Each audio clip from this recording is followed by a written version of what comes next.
하나 둘 셋. 안녕하십니까. 사마열혈입니다. 송독수 교수님과 제10판 신민법 강의 1277페이지 로마제 1번에 청약과 승낙에 의한 계약성을 보도록 하겠습니다.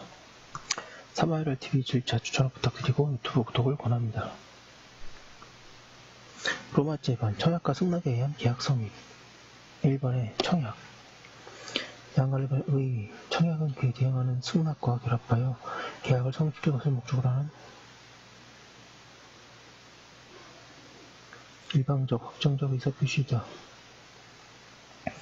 방할 1번에 청약은 하나의 의사표시고 법률행위가 아니다. 따라서 그것 자체만으로는 법률효과가 발생하지 않는다. 방갈 2번 청약은 상대방 있는 의사표시이다.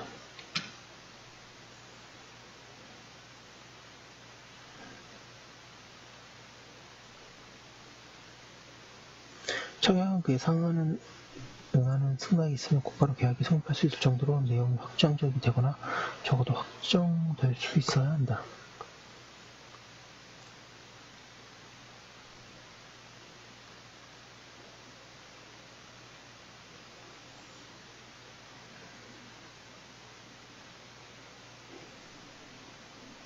따라서 계약의 내용을 결정할 수 있을 정도의 사항이 포함되어 있어야 한다.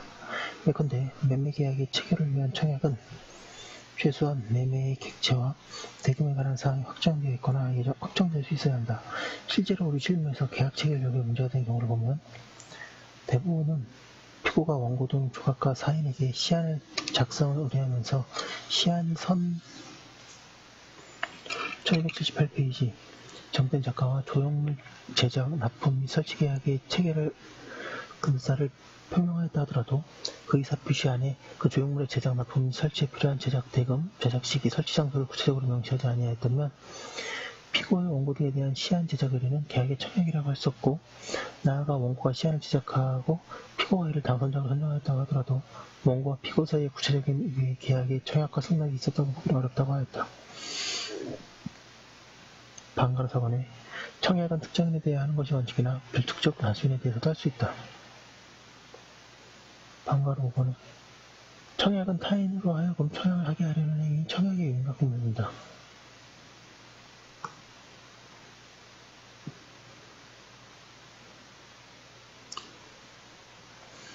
청약의 유인은 청약이 아니어서 상대방이 그에 대하여 계약 체결을 원하는 의사표시를 하였더라도 그것이 비로소 청약으로 유인되어 유인을 한 자는 그에 대하여 승낙 여부를 자유롭게 결정할 수 있다. 청약의 유인의 예로는 고인광고, 물품광고, 상품 목록의 배부, 기차 등의 시간표의 배부 등을 들 수 있다. 고인광고, 청약의 유인.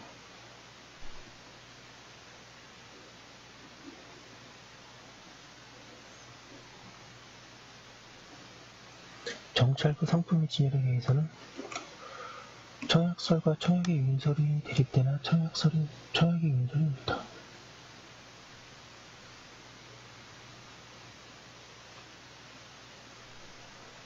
그리고 셀프 서비스 전방에서의 상품 진열은 일반적으로 청약이겠으나 계약 체결 여부를 결정하는 권리를 요구하고 있는 경우에는 청약의 유인이라고 할 것이다.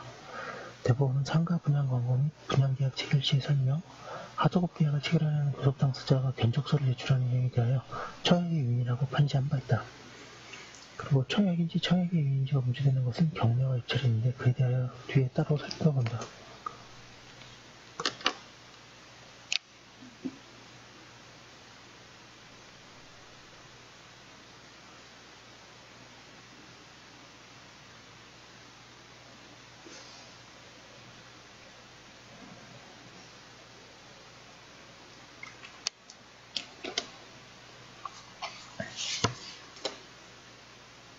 판례, 청약은 이에 대응하는 상대방의 승낙과 결합하여 일정한 내용의 계약을 성립시킬 것을 목적으로 하는 확정적인 의사표시인 반면에 청약의 유인은 이와 달리 합의를 구성하는 의사표시가 되지 못하므로 피유인자가 그에 대응하여 의사표시를 하더라도 계약은 성립하지 않고 다시 유인한 자가 승낙의 의사표시를 함으로써 필수 계약이 성립하는 것으로 서로 구분되는 것이다. 그리고 이와 같은 구별 기준에 따르자면 상가나 아파트의 분양 광고 내용은 청약의 유인으로서의 성질을 갖는 데 불과한 것이 일반적이라 할 수 있다.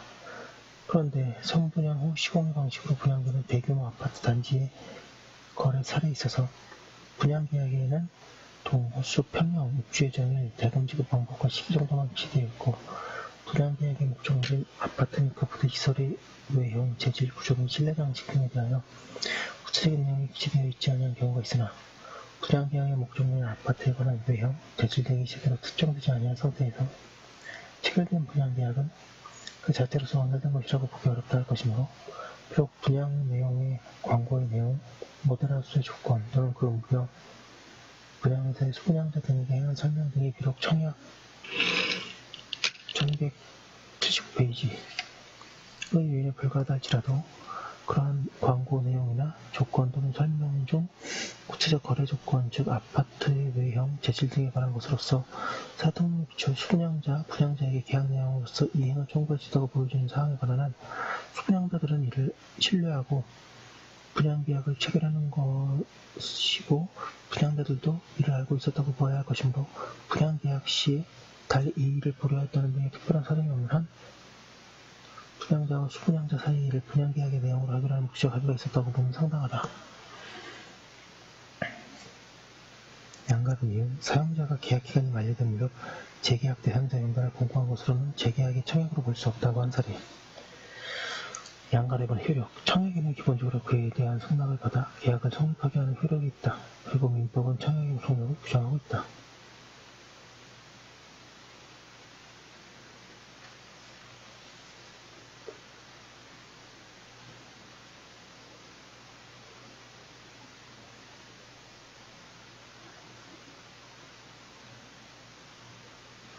반가를 관한 효력 발생 시기, 청약은 상대방에 있는 의사 표시이다.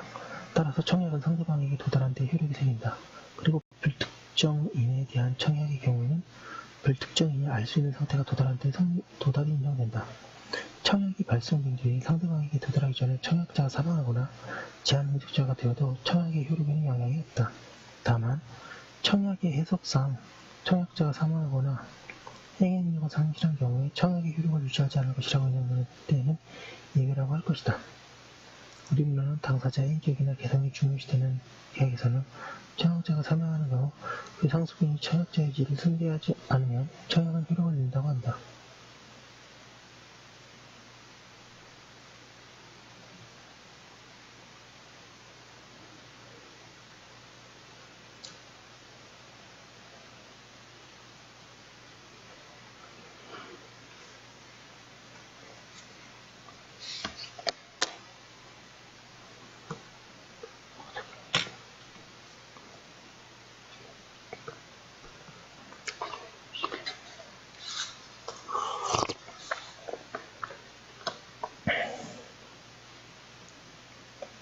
청약이 발송된 뒤에 상대방에게 도달하기 전에 상대방이 제한 능력자로 되면 의사표시의 수령 능력에 문제가 되고 사망한 때에는 청약은 도달하지 않으나 의사표시의 해석에 의하여 청약자가 상속인에게도 청약하였으리라고 인정되는 경우에는 청약의 효력이 인정될 수 있다. 반가에 관한 실질적 효력, 청약은 그에 대한 승낙만 있으면 계약을 성립하게 하는 효력, 즉 승낙을 받을 수 있는 효력을 가진다.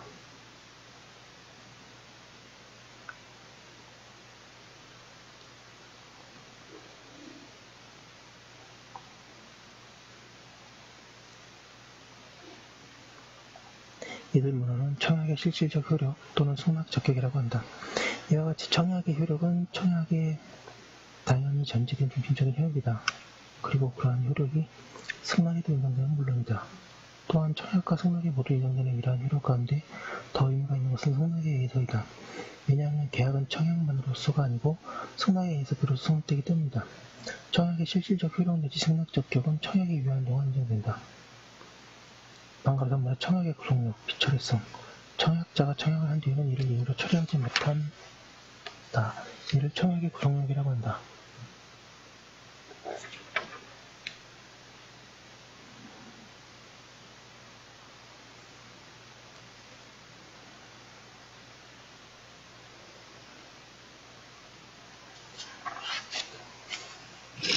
(1280페이지) 청약의 구속력을 인정한 이유는 청약자가 청약을 마음대로 처리할 수 있도록 할 경우 신의를 바탕으로 하는 거래의 안전을 유지할 수 없고 상대방에게 부당한 손해를 줄 수 있기 때문이다. 청약의 구속력이 인정됨으로써 상대방은 그에 대하여 승낙 또는 거절을 선택할 수 있는 유리한 법적 지위에 있게 된다. 청약의 구속력은 청약의 효력이 발생한 뒤에 운기된다. 따라서 청약이 상대방에게 도달하기 전에는 청약자가 이를 처리할 수 있다. 다만 철회의 의사표시는 청약의 의사표시가 도달하거나 늦어도 청약과 동시에 상대방에게 도달하여야 한다.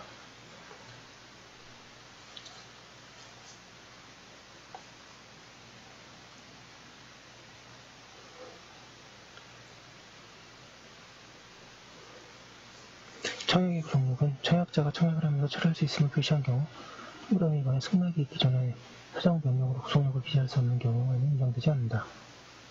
일부 견해는 특정인에 대한 청약과 승낙 기간을 정하지 않은 대화자 사이 청약도 구속력이 없다고 하나 의문이다. 한편 판례는 사직의 의사표시 또는 명예퇴직의 신청은 특정한 사정이 없는 사용자의 승낙이 있기 전에는 자유로 처리할 수 있다고 한다. 이는 고액의 계약에 있어서 피용자를 보호하기 위한 특별 배려로 보아야 할 것이다.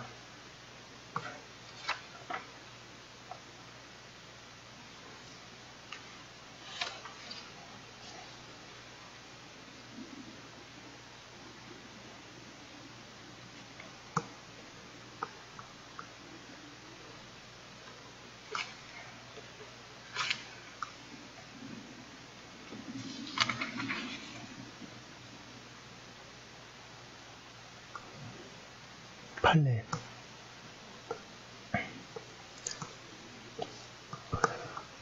근로자가 일방적으로 근로계약 관계를 종료시키는 해약의 고지 방법에 의하여 임의 사직하는 경우가 아니라 근로자가 사직원의 제출 방법에 의하여 근로계약 관계를 하기를 청약하고 이에 대하여 사용자가 승낙함으로써 당해 근로관계를 종료시키게 하는 경우에 있어서는 근로자는 이 사직원의 제출에 따른 사용자의 승낙 의사가 형성되어 확정적으로 근로계약 종료의 효과를 발생하기 전에는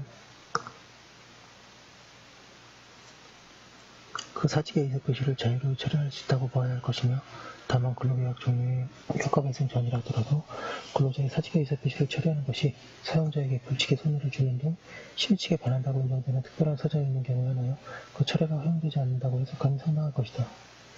양가로 이은 법인의 의사를 사임하는 행위는 상대방에게 반박행위라고 할 것이어서 그 의사표시가 상대방에게 도달함과 동시에 그 효력을 발생하고 그 의사표시가 효력을 발생한 후에는 마음대로 이를 철회할 수 없음의 원칙이나 사임서 제시상 시 즉각적인 철회 권유로 사임서 제출을 미루거나 대표자에게 사표의 처리를 일임하거나 사임자의 작성 의사를 제출 이유로 기재하는 등 사임의사가 즉각적이라고 볼 수 없는 특별한 사정이 있을 경우에는 별도의 사임서 제출이나 대표자의 수리행위 등이 있어야 사임의 효력이 발생하고 그 이전에 사임서를 처리할 수 있다 할 것이다.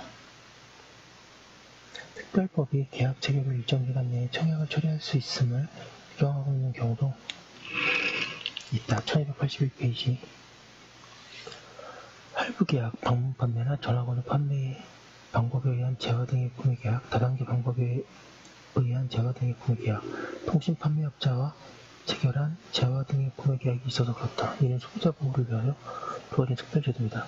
청약의 구속력도 실질적 효력과 마찬가지로 청약이 유효한 동안에 인정되며 그 외에는 청약의 효력이 없어서 처리의 문제는 생기지 않는다.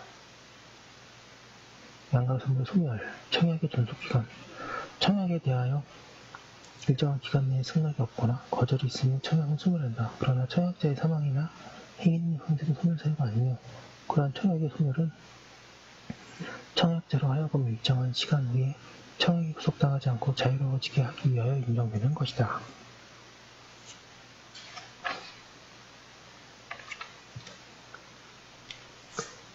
반가로 1번에 일정한 기간 내에 승낙이 없는 경우 청약을 하면서 청약자는 승낙 기간을 지정할 수 있다. 그러나 청약자가 그 기간 내에 승낙의 통지를 받지 못할 때에는 청약은 효력을 잃는다. 여기에는 약간의 예외가 있으나 그에 대해서는 뒤에서 자세히 설명한다. 청약자가 승낙 기간을 정하지 않고 청약을 한 경우에는 청약자가 상당한 기간 내에 승낙의 통지를 받지 못할 때에는 청약은 효력을 잃는다.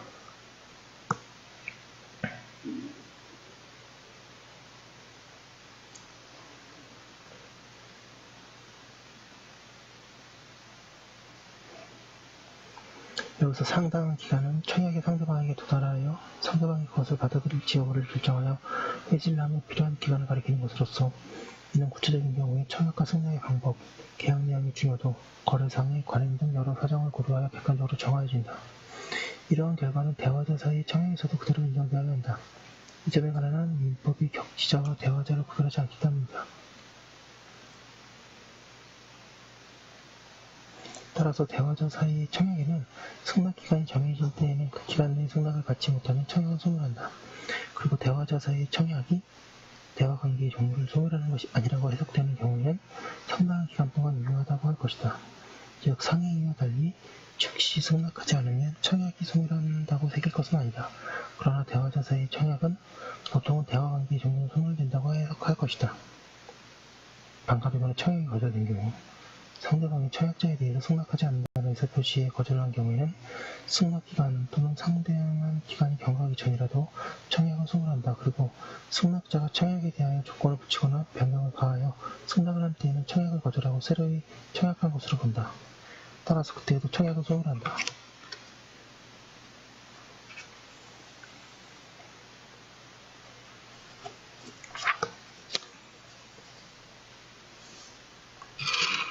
(1282페이지) 2번의 승낙 방금 의 승낙은 청약에 응하여 계약을 성립시킬 것을 목적으로 청약자에 대하여 행하는 의사표시이다.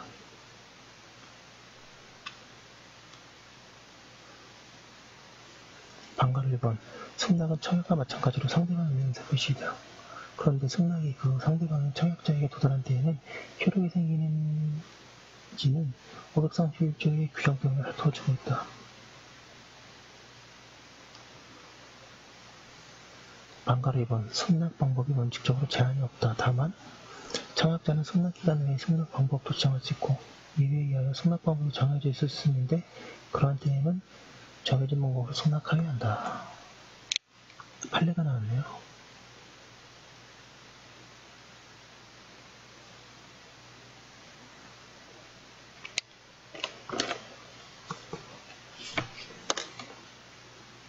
방가로 3번에 승낙은 명시적으로 뿐만 아니라 묵시적으로도 할 수 있다.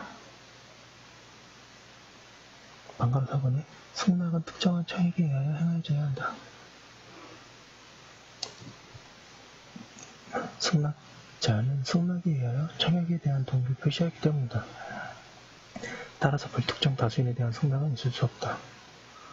방가로 5번에 해석에 의하여 확정된 승낙의 의미는 청약과 일치하여야 한다. 만약 청약과 승낙이 일치하지 않을 때에는 계약은 성립하지 않는다. 방가로 6번 청약의 상대방은 승낙 여부의 자유를 가진다. 다만 일정한 경우에 법률에 의하여 계약 체결이 강제된 때가 있고 이약에 의하여 승낙의 의무가 생길 수 있다. 그리고 상인이 상시 거래관계에 있는 자로부터 그 영업부에 속한 계약의 청약을 받은 때에는 지체 없이 납부의 통지를 발송하여야 하며 이를 해태한 때에는 승낙한 것으로 본다. 그러한 통지의 의무는 일반적으로 존재하지 않으며 그러한 경우는 설사 청약자가 미리 청약기간 내에 이 일을 하지 않으면 승낙한 것으로 보겠다는 뜻의 청약 시에 표시하였다 하더라도 이는 상대방을 구속하지 않는다. 양가로 1번의 효력 방가로 1번의 계약을 성립시키는 효력 승낙의 효력을 보고 있습니다. 지금 승낙은 청약과 결합하여 계약을 성립하게 하는 효력이 있다.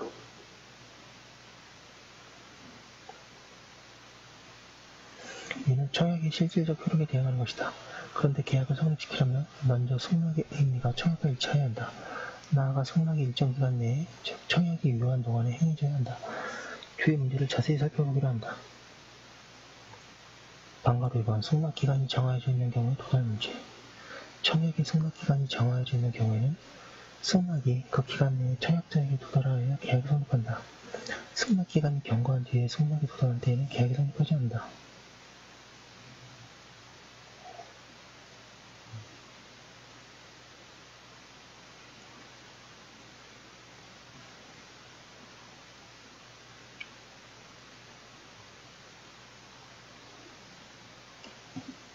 그런데 민법은 여기에 하나의 예외를 인정한다. 즉 승낙의 통지가 승낙기간이 경과한 뒤에 도달한 경우에 보통 그 기간 내에 도달할 수 있는 방송인 때에는 청약자는 지체 없이 상대방에게 연착의 통지를 1283페이지 하여야 하며 청약자가 그 통지를 하지 아니한 때에는 승낙의 통지는 연착되지 않은 것으로 본다. 그 결과 이때에는 계약이 성립한다. 이는 보통 승낙기간 내에 도달할 수 있게 승낙을 발송한 자는 계약이 성립했다고 믿고 이행을 준비하거나 다른 계약을 단념하는 등의 행위를 할 것이기에 이러한 승낙자를 배려하기 위하여 두어진 특칙이다. 이러한 예외에 해당하지 않는 경우에 즉 승낙의 발송 자체가 늦은 경우 또는 발송이 늦지 않았으나 연착의 통지점을 지연해 통지한 경우에는 계약은 성립하지 않으며 그때에는 청약자가 연착된 승낙은 새 청약으로 볼 수 있다.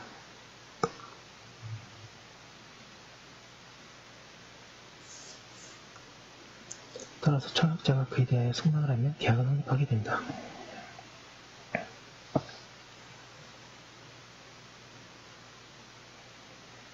반가로 3번 승낙기간이 정하여져 있지 않은 경우의 도달 문제.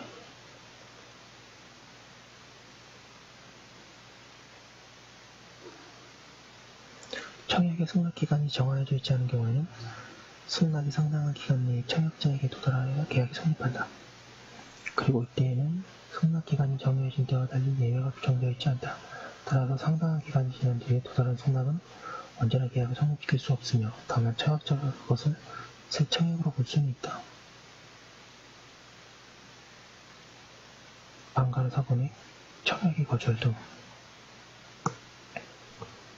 청약자의 상대방이 청약을 거절한 경우에 계약이 성립할 수 없음은 물론이자 나아가 승낙자가 청약에 대해 조건을 붙이거나 변경을 가하여 승낙한 데에는 그 청약의 거절과 동시에 새로 청약한 것으로 위치되어 계약은 역시 불성립된다.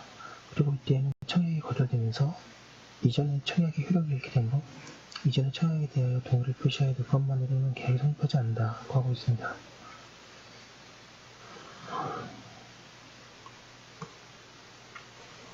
양가로 3번 승낙의 효력 발생 시기.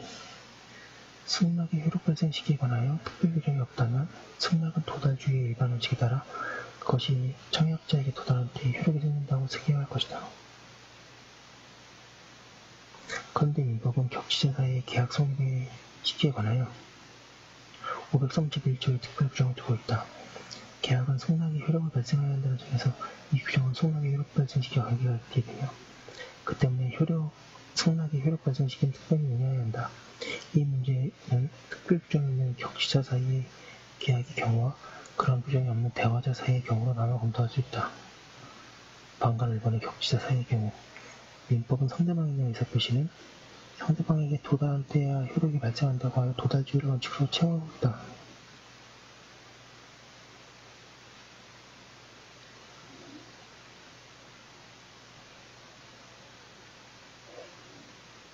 그런데 한편으로 531조에서는 격취자 사이의 승낙은 승낙의 통지를 발송한 뒤 성립한다고 규정한다.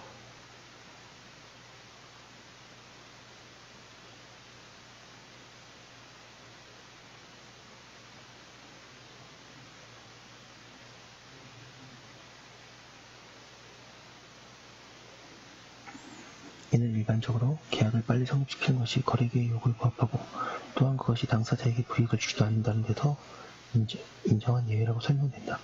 어쨌든 이에 의하면 청약이 상대방의 승낙의 통지를 발송하면 그것이 청약자에게 도달하지 않더라도 계약이 성립하게 된다. 그런가 하면 민법은 528조의 1항과 529조에서 승낙의 통지가 승낙기간 또는 상당한 기간 내에 청약자에게 도달할 것을 요구하고 있다. 그 결과 승낙이 일정한 기간 내에 1284페이지 청약자에게 도달하지 않으면 계약은 성립할 수 없게 된다. 여기서 531조와 528조 1항, 529조 사이에 생기는 충돌을 어떻게 해소할 것인지가 문제된다.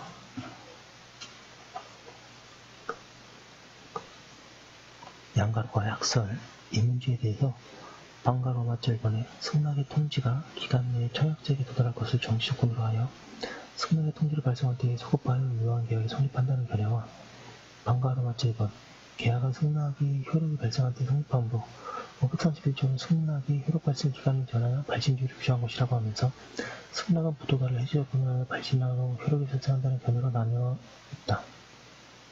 방가로마자 이설은 결국 승낙은 도달한 데 효력이 생긴다는 견해이다. 그리고 방가로마자 1번은 발신주의의 특칙을 중요시하는 견해로서 1번은 531조가 거래의 신속을 위한 것임을 전혀 고려하지 않는 것이어서 취할 수 없다고 한다. 사견으로 방가로마자 이설에 의할 경우 여러가지 문제가 있으면 사실이다.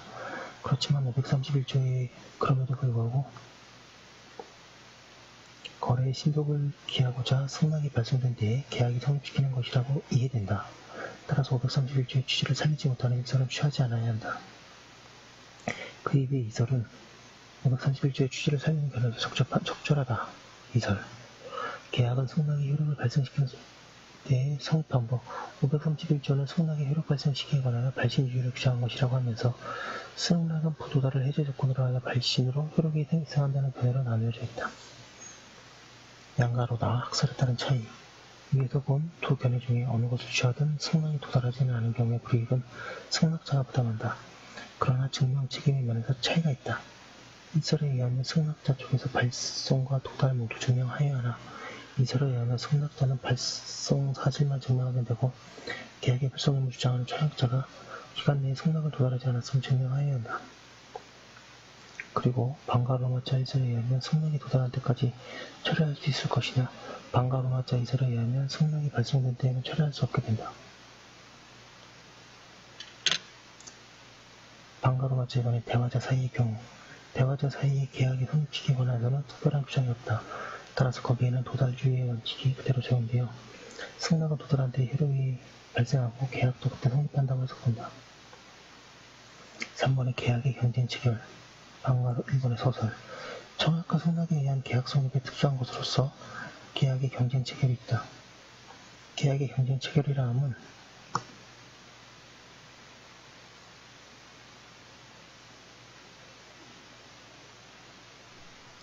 계약의 내용에 관하여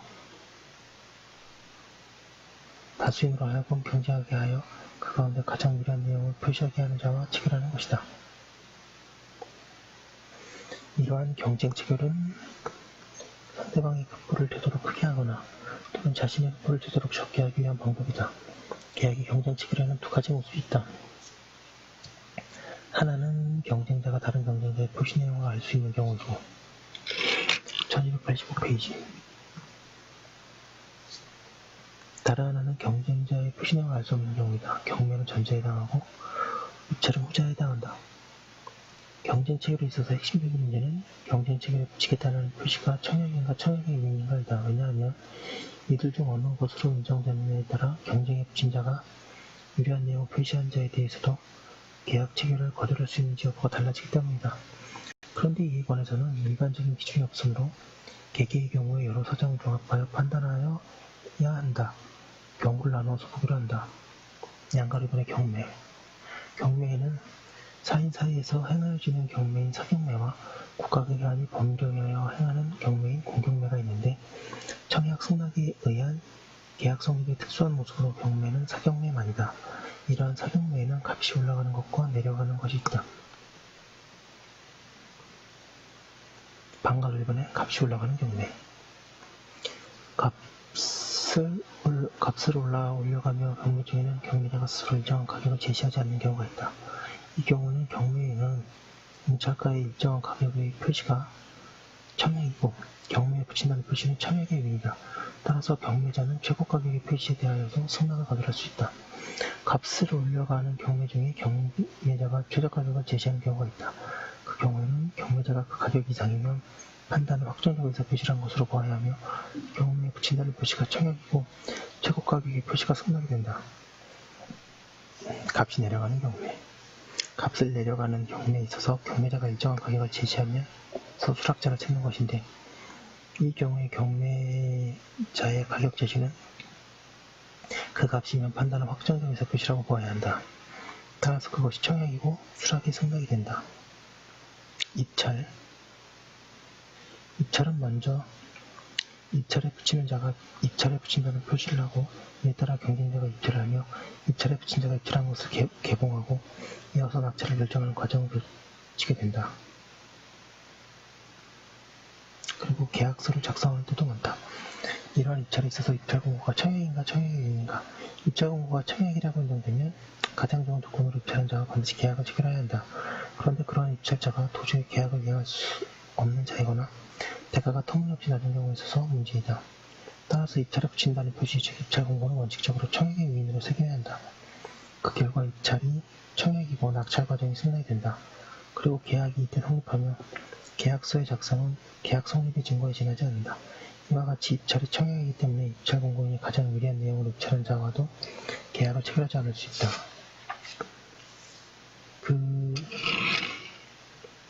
그러나 1286페이지 입찰 공고인이 최고가격이나 최저가격을 정하고 그 밖의 계약 조건을 구체적으로 표시하고 있는 데에는 입찰 공고가 청약으로 인정될 가능성이 높다. 그때에는 개찰을 시작하는 때에 승낙의 효력이 생긴다고 할 것이다. 국가가 국민과 매매, 도급 등의 계약을 체결하는 경우에는 원칙적으로 경쟁 입찰에 의하도록 하고 있다. 입찰은 순수한 사법상의 계약 체결 방법에 해당하나 예정 가격을 비치하고 세입이 되는 경쟁 입찰에서는 예정 가격 이상으로 최고 가격으로 입찰한 자를 낙찰자로 하고 국고에 부담되는 경쟁 입찰에서는 예정 가격 이하로는 최저 가격으로 입찰한 자 순으로 당해 계약 이행 능력을 심사하는 낙찰자를 결정하는 등 보통의 입찰과는 많은 차이가 있다. 그런가 하면 계약을 체결하고자 할 때에는 원칙적으로 계약서를 작성하도록 하고 낙찰자가 계약을 체결하지 않을 경우에는 그 낙찰 금액보다 불리하지 않은 범위 내에서 수의계약을 할 수 있도록 한다. 이러한 점에 비춰볼 때 이 경우의 입찰 공고는 청약이라고 보아야 하며 따라서 가장 유리한 내용의 입찰이 승낙이 되나 낙찰 결정에 있어서는 예약만 성립하고 본계약은 계약서를 작성 시 성립한다고 할 것이다. 네, 내용이 좀 많았는데요. 청약과 승낙에 의한 계약 성립 잘 정리해보도록 하겠습니다. 여기까지 한 거 올려두고 다음 거 요소하도록 하겠습니다.